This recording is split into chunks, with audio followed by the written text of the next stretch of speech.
Olá, boa tarde, seja bem-vindo ao Tribuna Virtual, que é uma ferramenta produzida pela Rede Alesp durante a pandemia do novo coronavírus, que garante aos senhores parlamentares um espaço com assuntos de interesse da população. Vamos às regras. Deputados serão inscritos via chat antes do início. Terão 10 minutos livres. O apresentador irá informar que o tempo estará terminando quando faltar 30 segundos e deverá interromper a fala. O deputado que tiver conexão estável e se houver interrupção por completo, poderá voltar após o orador que estiver usando a tribuna encerrar a sua fala. Caso sobre tempo dentro das 2 horas previstas e não haja mais oradores inscritos, será permitida a reinscrição limitada a apenas um reingresso.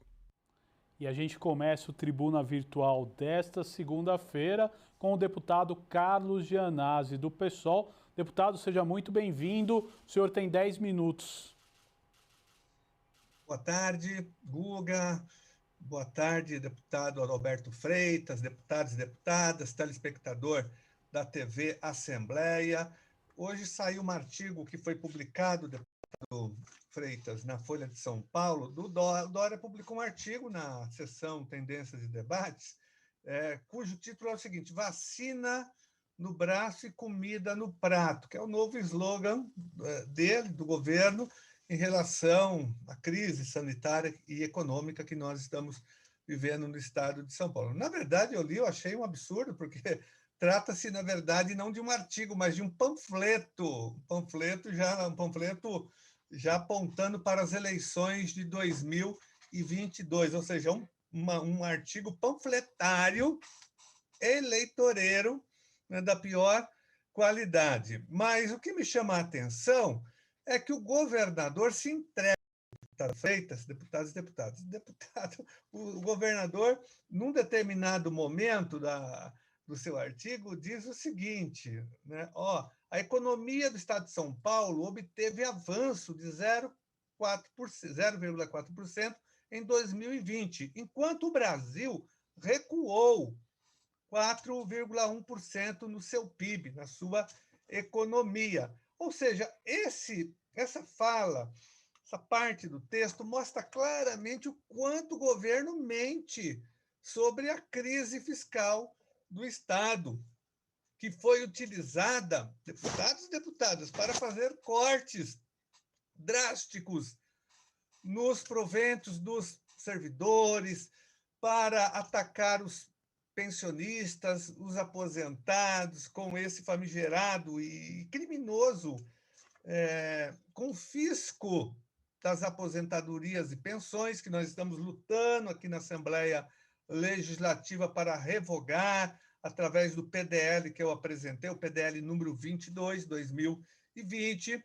Então, ele entra em contradição. Quando interessa ao governador para fazer propaganda já eleitoral para sua campanha de 2022, não sei se vai ser para presidente ou para reeleição de governador, ele diz, né, que o Estado está bem, que o Estado, inclusive, teve um avanço econômico. Então, isso desmonta toda a argumentação daquela Secretaria de Gestão, da Secretaria da Fazenda, de que o Estado está em crise, tem que cortar, tem que economizar 10 bilhões. Né? Então, essa afirmação, ela desmonta totalmente esse discurso. Aí ele fala desse projeto de lei que ele encaminhou para a Assembleia Legislativa, que institui o Bolsa do Povo, né? Bolsa do Povo. É o PL 221 2021, que está sendo agora debatido, quer dizer, não entrou ainda em tramitação no sentido de plenário, nós vamos começar a debater no plenário esse projeto de lei do 221/21. Aparentemente, parecia ser um projeto interessante de renda emergencial. Ele diz, né, ele se apresenta como renda emergencial, mas não é.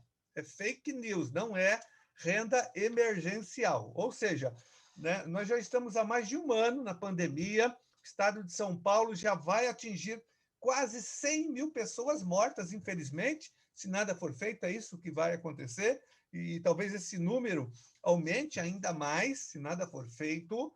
Isso é grave. mais de 100 mil mortes. Nós estamos com 87, 88 mil mortes até agora, mas se nada for feito, deputados e deputadas, nós chegaremos a mais de 100 mil mortes, com certeza. Não é o que eu desejo. Nós temos que interferir, impedir que essas mortes ocorram. Mas o que aconteceu? A pandemia já faz aniversário, mais de um ano, e só agora que o governo se movimentou, é incrível, é inadmissível isso, para apresentar algum projeto que seja próximo ali a uma ajuda, a uma renda. Mas, mesmo assim, tem muitas contradições esse projeto. Primeiro, o governo fala que vai investir R$ 1 bilhão nesse projeto, a Bolsa do Povo. Só que eles esquecem de dizer, na propaganda, que 600 milhões já são investidos nos programas sociais. São vários programas sociais que, na verdade, o programa Bolsa do Povo, vai aglutinar em um só. Ele já pega projetos existentes, tem vários deles aqui, como o projeto Ação Jovem, que paga irrisórios R$ 80 para jovens, tem o projeto Renda Cidadão Idoso, o projeto Renda Cidadã. Ele vai aglutinar projetos já existentes e vai aumentar um pouco o percentual de investimento. Na verdade, esses projetos que eu citei e outros, eles representam hoje aproximadamente 600 milhões de investimento. O que o Dória faz é acrescentar apenas 400 milhões nesse programa. Por isso que chega a R$ 1 bilhão.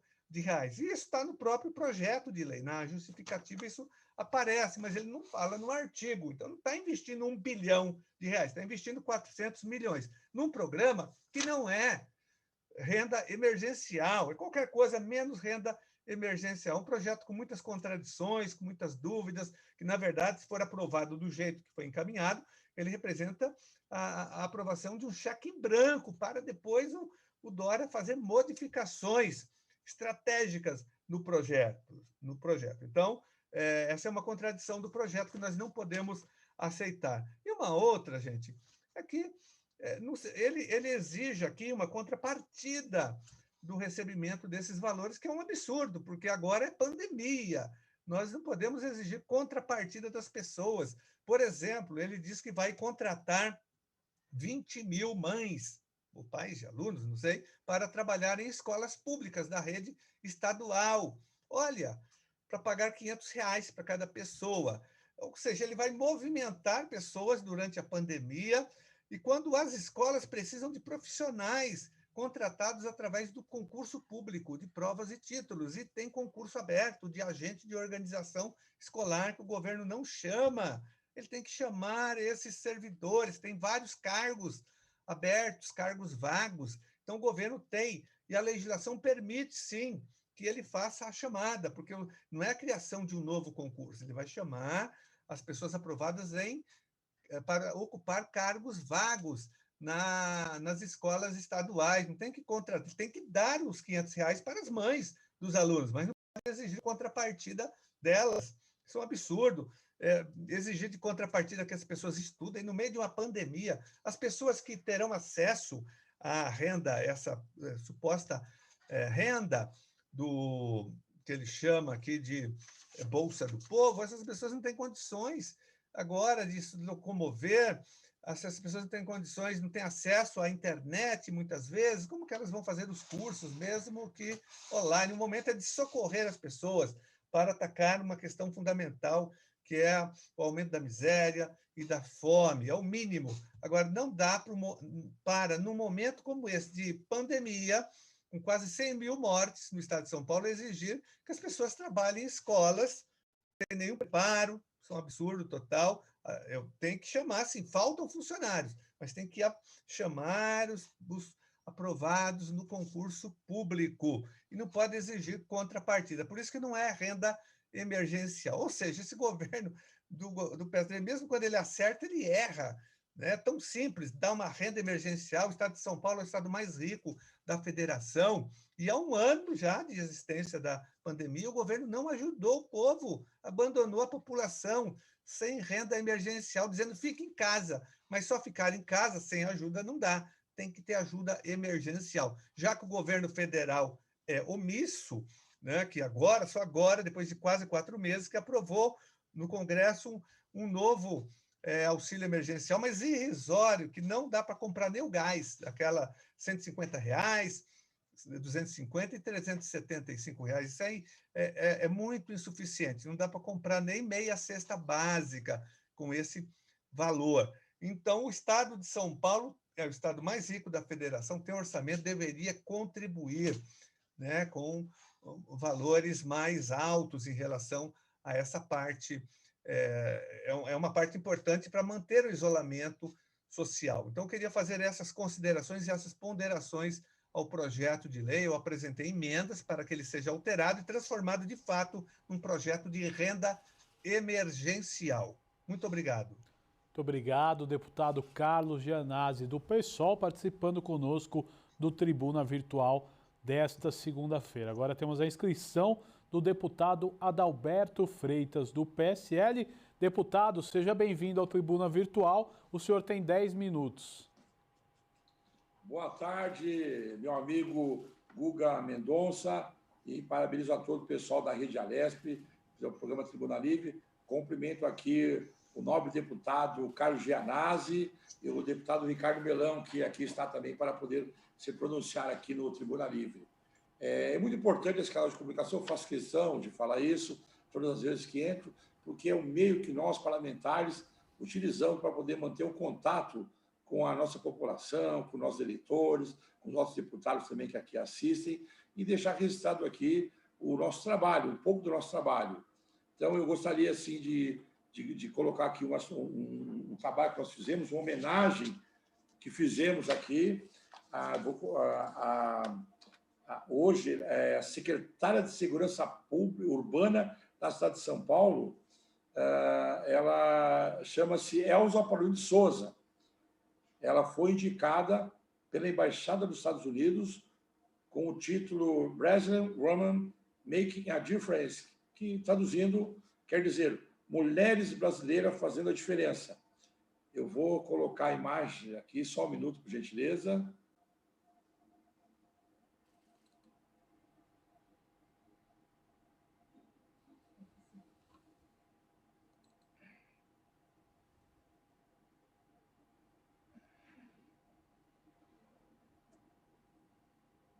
Só um minutinho mais, vai estar dando certo. Só um minuto.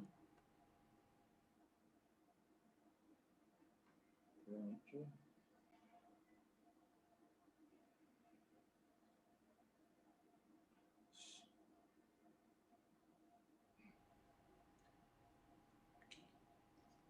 Acho que aí está a imagem da... Não sei se conseguiu aí aparecer a imagem. Aí está a imagem da hoje secretária de Segurança Urbana da cidade de São Paulo, Elza Paulino de Souza, que ela foi indicada, né, como uma mulher brasileira que faz a diferença. Eu sou admirador de muito tempo, conheço a Elza Paulino de Souza, desde que ela era aí, comandante da Guarda Civil Metropolitana, tem uma carreira muito linda, né, bonita carreira, e eu consegui, aqui na Assembleia Legislativa, já fiz uma homenagem a ela em outubro de 2019, fiz uma homenagem à carreira dessa importante pessoa que milita na área de segurança, que faz um trabalho muito importante para nós, aí, cidadãos que moramos aqui na cidade de São Paulo. Parabéns, secretária Elza Paulino de Souza.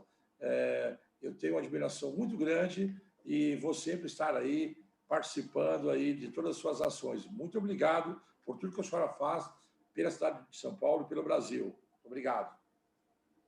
Quero aqui deixar registrado também o contentamento que eu tive na semana passada, na sexta-feira, quando o meu amigo Tobias da Vai-Vai, que é um amigo meu de muito tempo, venceu aí a luta contra o Covid, saiu do hospital na quinta-feira passada. Então, desejo saúde ao amigo e que em breve a gente possa retornar às atividades da nossa querida escola de samba Vai-Vai. Tobias, fique com Deus, que Deus o abençoe e que se recupere logo. Muito obrigado. Por último, quero citar aqui, no último dia 24 de abril, nós comemoramos o Dia Nacional da Libras. uma data importante criada para comemorar o uso e regulamentação da Libras, que é a língua brasileira de sinais, um idioma maravilhoso que também é uma ferramenta para a inclusão social. Nossa homenagem aos profissionais da Libras, em nome de nossas amigas, a professora Karina Zonzini e a intérprete Raquel Tio. O nosso mandato sempre se dedica à inserção de pessoas com deficiência e uma das primeiras iniciativas do ano de 2019 foi a realização de um curso de Libras na Alesp, que atendeu mais de 600 pessoas. Essa é uma atuação que teremos que manter permanente aqui na Assembleia. Não só paramos por conta aí da pandemia, mas tão logo melhore essa situação de pandemia, que a Assembleia Legislativa volte ao normal, nós estaremos aí voltando aos cursos de Libras, que é algo, uma ferramenta muito importante para todos nós e as pessoas também que têm dificuldade. Então, agradeço a todos, desejo uma boa semana, que Deus nos abençoe sempre. Muito obrigado.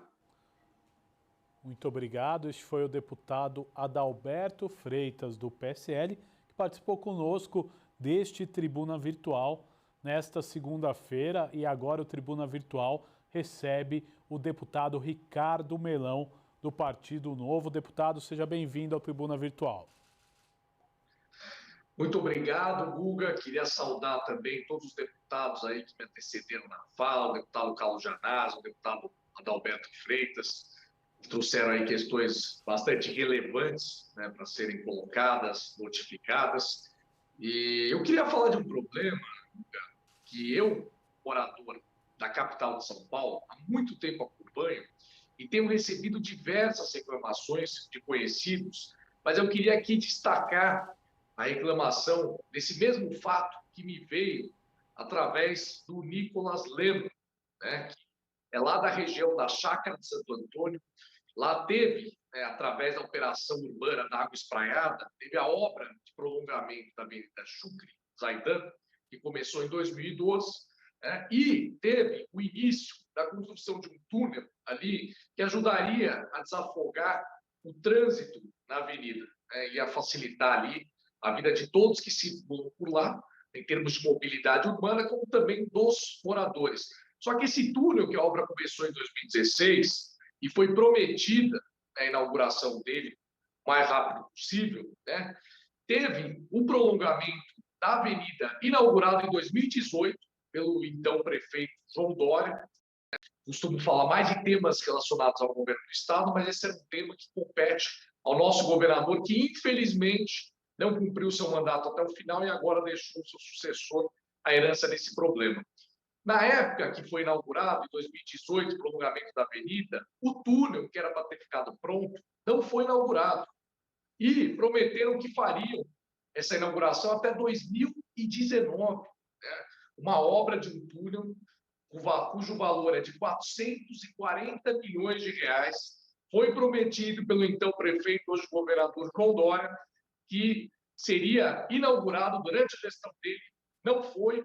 Na época, ele, inclusive, culpou, quando ele fez a inauguração do prolongamento da avenida sem um túnel, em janeiro de 2018, ele disse, ele alegou que devido às fortes chuvas, não poderia, não deu para fazer essa obra. Depois, a própria prefeitura, já com Bruno Covas, alegou que não tinha recursos para concluir essa obra. Qual que é o estado hoje lá?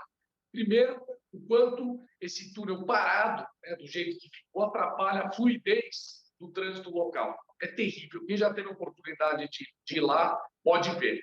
Segunda questão, é a questão do alagamento, que fica ali. Eu tive a oportunidade de ir lá pessoalmente o ano passado para verificar, e o trecho ali que está fechado no túnel da saída, ele alaga, vira foco de entulho, foco de lixo, principalmente um perigosíssimo foco de criação e proliferação do mosquito da dengue, que a gente sabe que todo ano tem uma fase que isso ocorre, oferecendo aí um risco à saúde também dos moradores locais. Então, queria deixar essa reclamação, queria fazer esse apelo ao prefeito Bruno Covas, ao secretário de obras atual, Marcos Monteiro, para que dê informações à população lá, que já está esperando há muitos anos, desde iniciada essa operação urbana das águas espraiadas, está esperando para melhorar o trânsito local.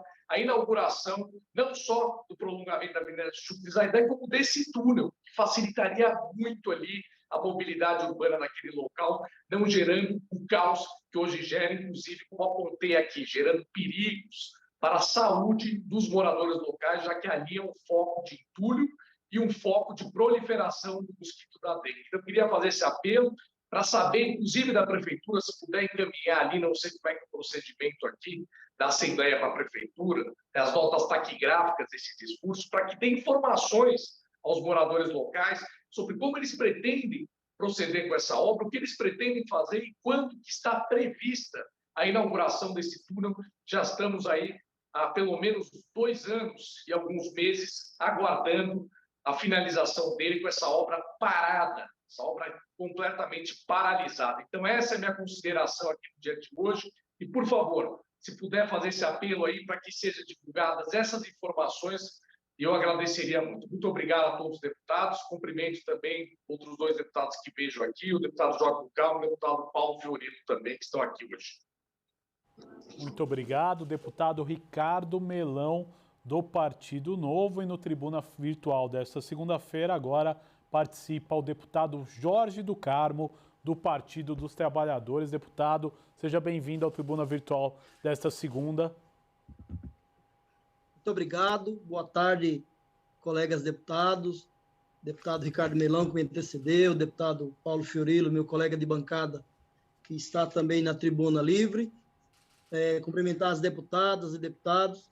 Falar, colegas, amigos deputados, de uma matéria ontem que nós vimos na Folha de São Paulo, publicou na Folha de São Paulo, que é bastante preocupante, especialmente nesse período de pandemia e de vulnerabilidade social. Diz a matéria: fenômeno dos anos Lula, classe C afunda e cai na miséria. Para vocês verem exatamente o que aconteceu com as famílias que ascenderam nos governos do ex-presidente Lula, né, da classe D e E para a classe C. Hoje, muitas delas, infelizmente, estão vivendo em situação de miserabilidade social.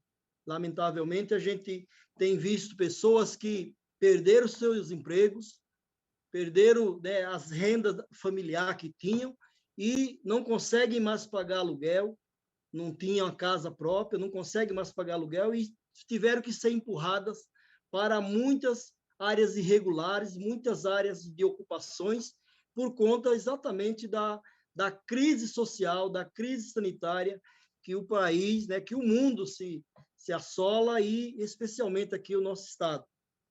E aí, caros colegas, a gente vê famílias que tinham uma renda, por exemplo, de R$4.000, hoje não tem renda nenhuma, porque é um caso concreto publicado na Folha. A esposa trabalhava vendendo quentinhas numa faculdade e o esposo trabalhava como diarista ou como faxineiro, enfim, como porteiro, qualquer que seja o emprego. Ambos perderam a renda, porque não tem mais aulas, logo ela não vende mais as quentinhas, e ele também perdeu o emprego. Ou seja, de uma renda de R$4.000 da família, hoje eles não têm nenhuma renda. E aí o que acontece? Foram empurrados para uma situação de moradia extremamente precária. Tiveram que ocupar, junto com outras tantas famílias, uma área na região norte da nossa cidade, e é por isso que eu também quero destacar a importância do projeto de lei de minha autoria, de autoria da deputada Alici Brandão, do PCdoB, e de autoria do deputado Mauricio, do Partido dos Trabalhadores, que determina a suspensão do cumprimento de mandados de reintegração de posse, emissão da posse, despejos e remoções judiciais e extrajudiciais, enquanto perdurar a pandemia do Covid-19. Imagine, senhoras deputadas, senhores deputados, se uma família como essa que perdeu sua renda, a exemplo de milhões no nosso estado e no Brasil, imagine se ela também perde aquela moradia que foi o que teve como oportunidade para ocupar e abrigar os seus filhos. Por isso que, em tempos de pandemia, em tempos de vulnerabilidade social, a solidariedade e não ao cumprimento das ordens judiciais faz se necessário. Por isso, o nosso projeto de lei 146 de 2020 foi aprovado na última quinta-feira. Eu quero aproveitar a oportunidade para agradecer os colegas que, junto comigo, votaram favoráveis e esperamos que o governador João Dória tenha sensibilidade, no momento de crise social que nós estamos atravessando, de sancionar esse projeto, transformando-o em lei. Pois no estado do Rio de Janeiro, nós já temos essa lei em vigor. E enquanto perdurar a pandemia do Covid-19, que não se cumpra nenhuma ordem judicial, nenhuma determinação para que essas famílias tenham o mínimo de dignidade. Porque moradia é um direito social previsto na nossa Constituição Federal. E o nosso mandato é instrumento da luta em defesa da moradia digna e com cidadania. Por isso, clamo aqui aos colegas, que agradeço aos colegas, clamo ao governador para que sancione esse projeto de lei, porque ele é de cunho social muito importante para esse grave momento, grave período de pandemia que nós estamos vivendo. Muito obrigado a todos. Obrigado, deputado Jorge do Carmo, do Partido dos Trabalhadores. Agora participa do Tribuna Virtual desta segunda-feira o deputado Paulo Fiorilo, do Partido dos Trabalhadores. Deputado, seja bem-vindo ao Tribuna de hoje. Deputado, o senhor precisa liberar seu som. Obrigado, Guga. Queria agradecer também àqueles que acompanham a TV Alesp, a Rede Alesp, o deputado Jorge do Carmo, o deputado Janás, o deputado Melão, que passou por aqui, e também o Adalberto Freitas. Ouvi atentamente o deputado Dr. Jorge, tem meu apoio, o apoio da bancada para a aprovação do projeto que o senhor subscreve, junto com a deputada Alessi, o deputado Maurici, do PT. Mas eu queria aproveitar aqui, primeiro, para a gente começar falando um pouco sobre o dia de ontem, dia 25 de abril, um dia especial, porque Portugal comemorou a Revolução dos Cravos, movimento que derrubou o regime salazarista em Portugal em 1974, de forma a estabelecer as liberdades democráticas, promovendo transformações sociais no país.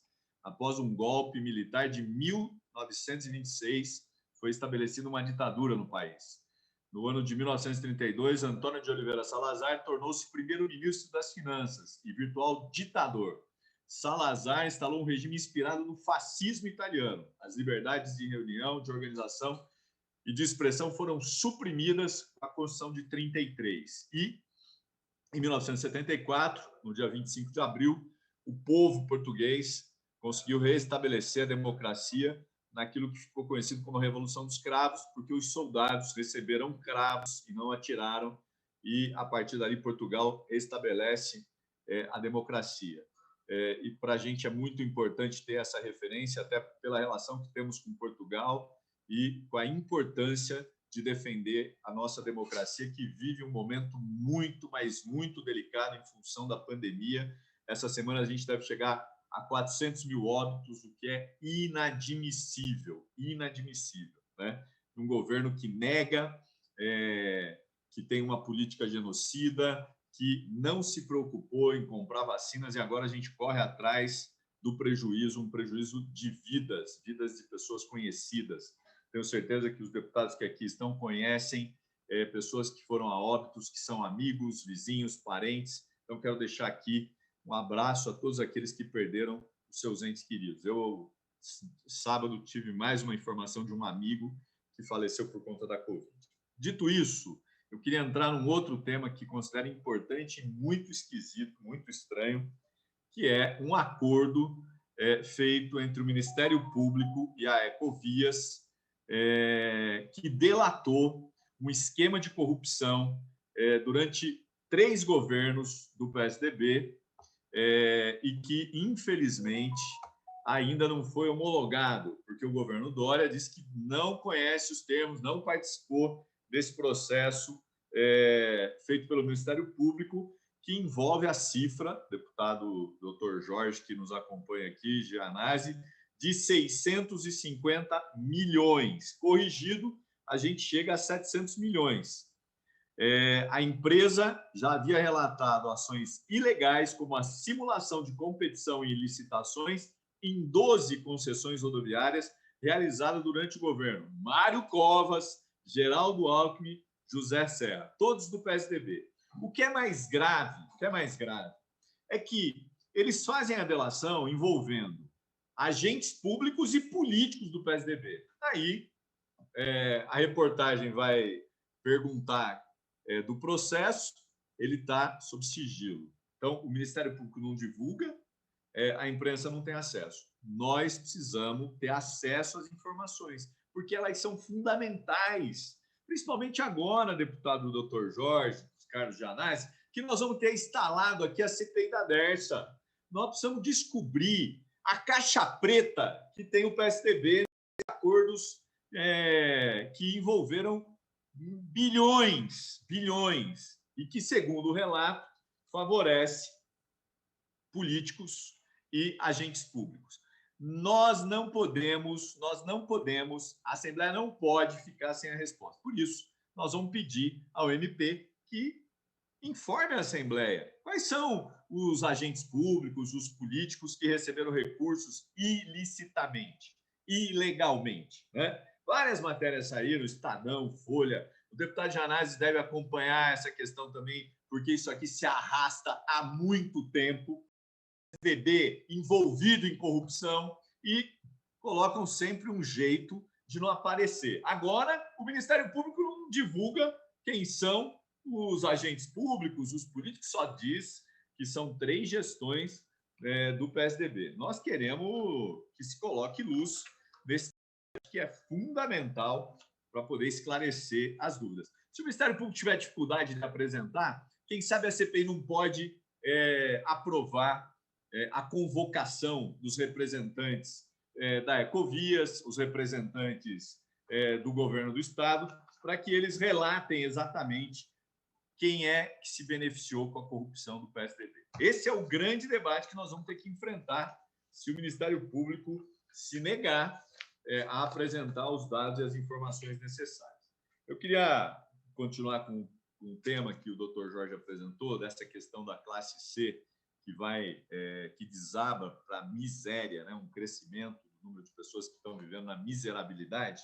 Doutor Jorge, deputado Carlos Janás, vocês sabem que aqui a Assembleia vai fazer o debate sobre o Bolsa do Povo. Nós não podemos perder a oportunidade de, no debate do Bolsa do Povo, incluir o auxílio emergencial. O Estado de São Paulo deve isso para os pobres, para os miseráveis, para a extrema pobreza do Estado de São Paulo. Nós precisamos aprovar aqui o auxílio emergencial. Tenho certeza que várias bancadas são favoráveis, tenho certeza que os deputados têm a sensibilidade e eu queria dizer que o governo tem o dinheiro suficiente para poder pagar o auxílio emergencial. A proposta que eu tenho defendido junto à bancada e junto a outros parlamentares é a ideia de que 1.596.940 famílias, 1.596.940 famílias possam receber o auxílio emergencial. Isso significa mais ou menos 4.622.996 pessoas, o que poderia ser um auxílio em torno de R$300 para a família ou de R$100 para cada membro de família, o que o governo gastaria em torno de 462 milhões por mês. 3 meses arredondando 1,5 bilhão. 1,5 bilhão. Não é muito. Vou dizer por que não é muito. O governo do Estado terminou o ano de 2020 com uma disponibilidade de caixa, deputado Dr. Jorge Janás, 14 bilhões 626.136 reais. 14 bilhões. É muito dinheiro. Desses 14 bilhões, é verdade, uma parte está empenhada, uma parte está vinculada, mas aqui, no mínimo, deve sobrar em torno de 10, de 9, de 8, de 7 bilhões. O governo só gastaria 1,5 bilhão. Não me venham com a desculpa da dívida, porque a dívida já está no orçamento desse ano, um orçamento ajustado, porque o governo Dória fez a sua base sangrar para aprovar aqui a reforma, que depois o próprio governo teve que mudar determinados aspectos da reforma, no caso do ICMS, mesmo assim tem um orçamento equilibrado.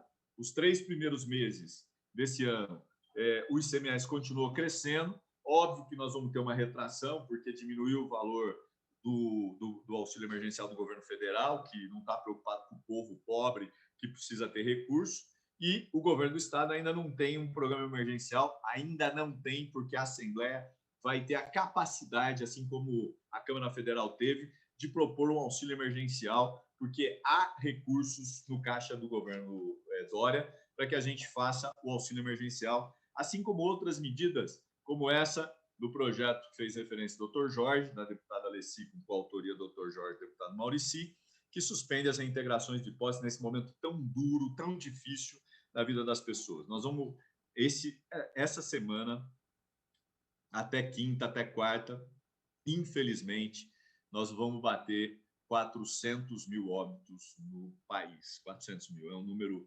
inacreditável, é uma irresponsabilidade. E eu espero muito, doutor Jorge, deputado Janazzi, que acompanha essa tribuna virtual, que o Senado dê as respostas que a nação espera, né? O próprio governo já apontou 23 irregularidades. O próprio governo, 23, né?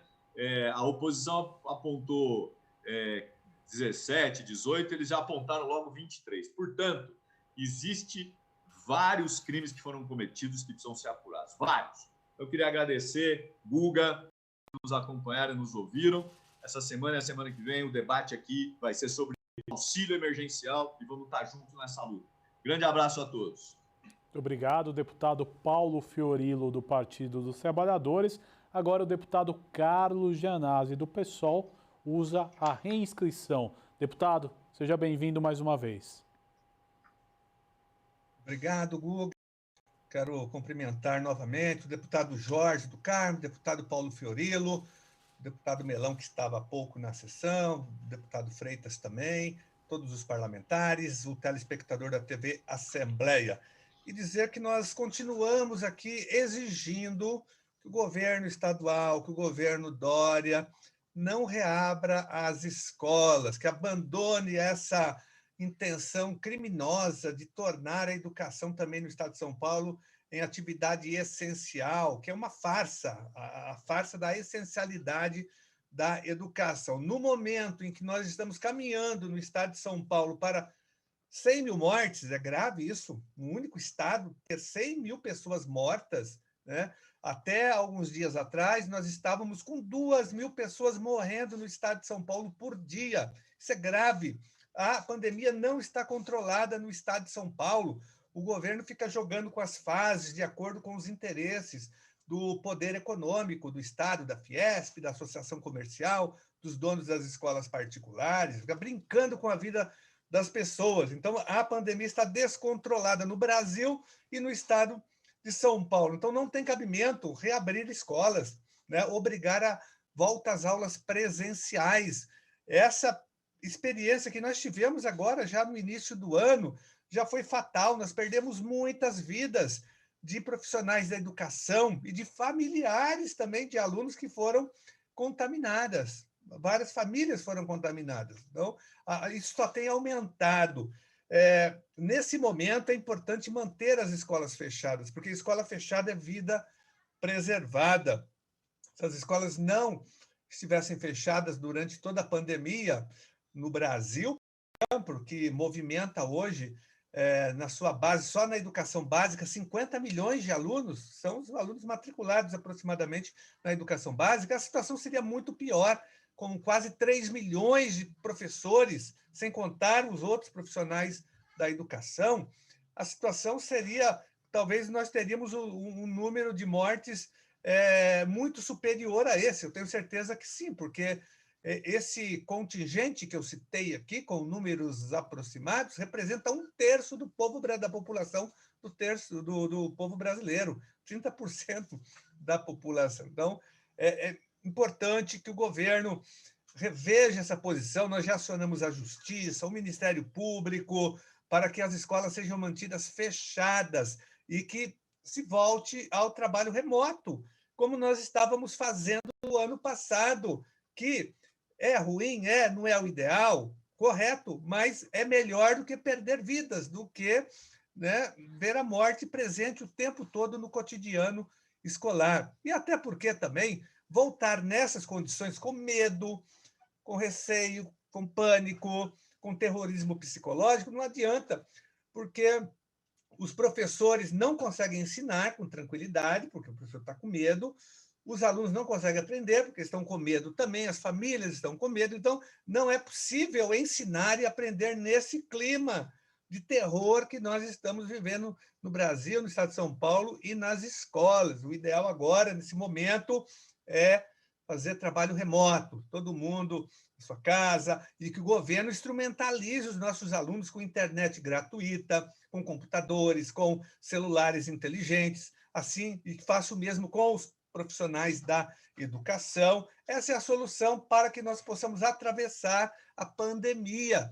Depois a gente resolve essa questão da aprendizagem, do calendário escolar, tudo isso será resolvido no momento oportuno. Agora é o momento da preservação das vidas.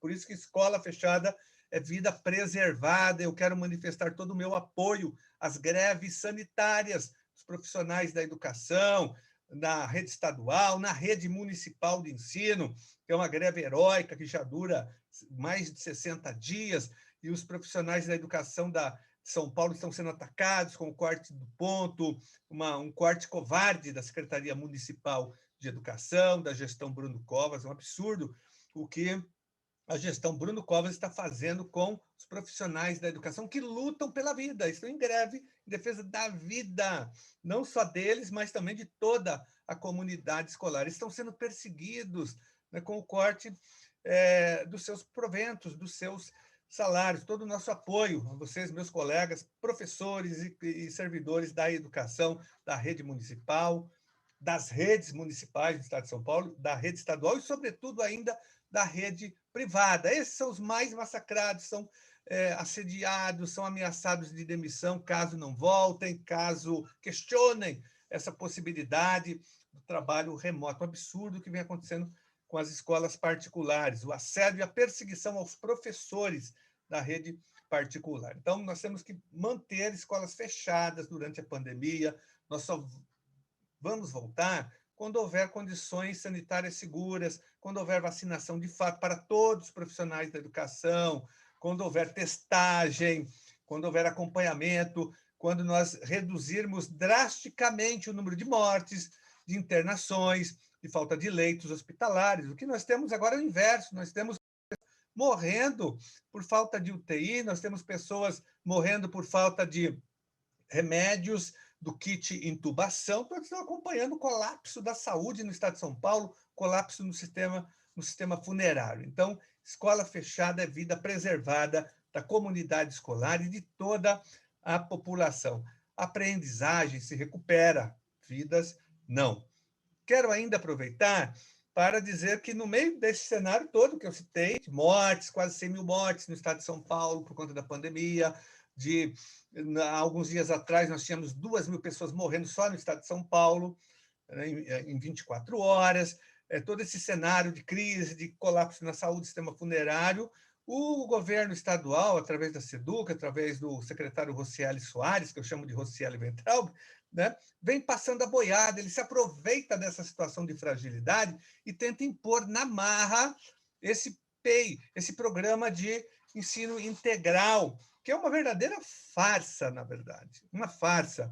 E tenta também agora impor a escola cívico-militar, que eles eram contra, agora querem cooptar o eleitorado bolsonarista, fazendo média, querem implantar, me parece que em algumas escolas, inclusive foi aprovado um projeto autorizativo, eu votei contra, a bancada do PSOL, a oposição votou contra esse projeto, mas o governo já aderiu, independentemente da aprovação desse projeto, o governo Dória aderiu ao programa do MEC, ao programa do governo federal, na verdade, do governo Bolsonaro, esse governo, né, terraplanista. E tenta também já, me parece que está inaugurando uma escola, implantando uma escola no Guarujá, enfim, atropelando, minha gente, todo o processo de gestão democrática, não respeitando a decisão da comunidade. Então, não é hora, secretário, de aprovar na marra, sem consulta, ou num momento tão frágil como essa farsa da escola integral, ou do PEI, Programa de Ensino Integral. Nós sabemos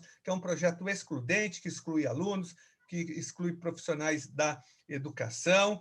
Nós já apresentamos todas as contradições desse projeto. Não adianta querer imitar o secretário, o ministro do Meio Ambiente, o Ricardo Salles, que falou que tinha que passar boiada para desmontar o meio ambiente. Não, aqui em São Paulo não vai passar boiada nenhuma, porque nós não vamos aceitar essa implantação autoritária da farsa desse programa de ensino integral, que é um projeto, repito, excludente, né, que vai prejudicar os alunos, na prática vai ser isso. E muito menos a implantação do projeto que militariza as escolas e criminaliza os alunos pobres, que é exatamente esse projeto de escola cívico-militar. Aqui em São Paulo não vai poder passar boiada. Nós vamos fazer denúncia, vamos fiscalizar, isso não vai acontecer. E, por fim, eu queria terminar a minha intervenção de hoje aqui repudiando a fala do ministro do Bolsonaro, ministro da Educação. Olha que absurdo, ele disse o seguinte: o MEC deve seguir visão educacional de Bolsonaro, disse o ministro Milton Ribeiro. Qual é a visão do Bolsonaro, minha gente, de educação? É uma visão terraplanista, antivacina, anticiência, é uma visão negacionista, é o presidente que defende a mordaça, a censura, que persegue professores, ataca a educação, ataca os professores, corta as verbas da educação, vetou o projeto de internet grátis nas escolas das redes públicas de ensino, é o presidente da cloroquina, é o capitão da morte. Essa é a visão do Bolsonaro sobre a educação. Não tem visão nenhuma, é a pior visão. Bolsonaro é o símbolo da violência, do caos, da incompetência, das mortes que ocorrem no Brasil, da grosseria, da estupidez, da ignorância. Um absurdo que o ministro diga isso. Mas ele é um capataz do Bolsonaro, está lá para, né, justamente também acabar com a educação brasileira. É o governo da destruição nacional, que destrói a educação pública, o meio ambiente, a cultura, a dignidade do povo brasileiro, a soberania nacional e a democracia. Um abraço para vocês. Muito obrigado, deputado Carlos Gianazzi, do PSOL. E este foi o Tribuna Virtual desta segunda-feira. Você pode continuar acompanhando a programação da Rede Alesp. Nós voltamos amanhã a partir das 2h30 da tarde. Tchau!